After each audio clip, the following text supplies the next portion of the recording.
Thank you and welcome to the show this morning. The topic this morning is an AIDS update. And of course we have with us to give us an AIDS update Mr. Ron Crowder, the founder of an organization called StreetWorks, which has done tremendous work in terms of making people much more aware of HIV and AIDS, not only in Nashville, but across this nation. And of course, Mr. Crowder, let me welcome you to the show this morning. Thank you, Dr. Haney. Glad to be here. And to tell you how delighted we are to have you with us, Mr. Crowder. But I think our audience will also know, Mr. Crowder, that you're no stranger with us. As a matter of fact, I think if we look back into our archives, we might find as many as 12 or 13 different appearances that you have made on this particular show dealing with this particular issue. And I think that that says a lot in terms of who you are and what you have been doing in terms of dealing with HIV and AIDS.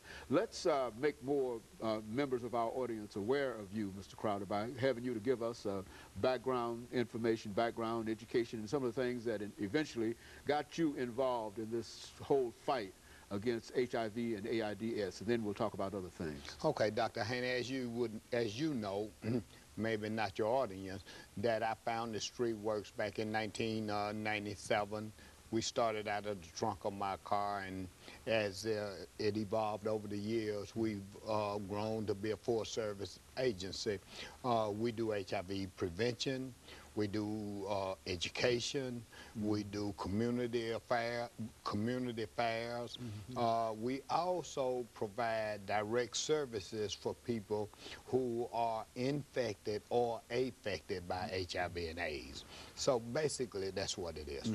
And so you've been involved with this since 1997, and so you've got quite a bit of experience in terms of dealing with this issue of AIDS and HIV.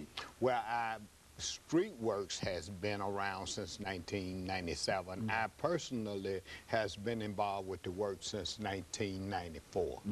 I started out at Meharry Medical College, went on to work for other AIDS service organizations, one being women, and done a lot of other work around HIV with the Centers for Disease Control and the University of South Carolina as well. So I've been kind of involved for the last 15 years.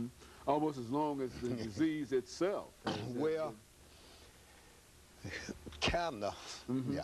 Well, look, Mr. Crowder, when you talk about AIDS and HIV, why don't you give us some kind of definition in terms of... Well, as you know, HIV is still a disease commonly occurs by three modes of transmission: unprotected sex with the infected partner, blood to blood, and that most commonly occurs by sharing needles.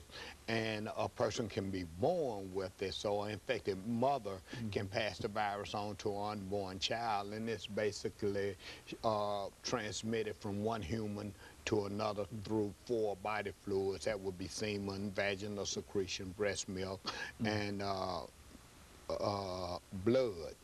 So basically that's the HIV 101. What's going on now with HIV is that it has become more of a chronic illness than it was first appeared to be. When it first hit the scene, it was mostly viewed upon as a death sentence, but now it's more of a manageable chronic illness. And so that's a big step in terms of just being able to identify individuals who might be impacted by this disease, by being able to tell them that this is not a death sentence. That oh, absolutely, absolutely. There's been a lot of strides made in the medical field, and people being able to live normal lives who is infected with HIV. Normal lives. Who at one time would have been believed to have been under a death sentence. Absolutely, absolutely. I think that what's going on now is people are becoming complacent with the disease now, and I think that's where a lot of the issues are around this.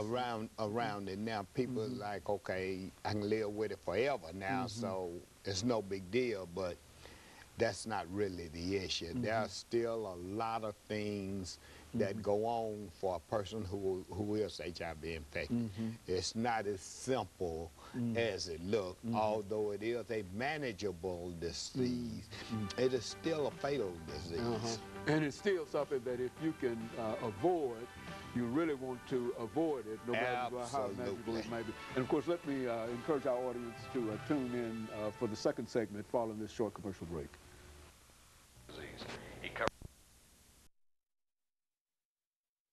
The topic is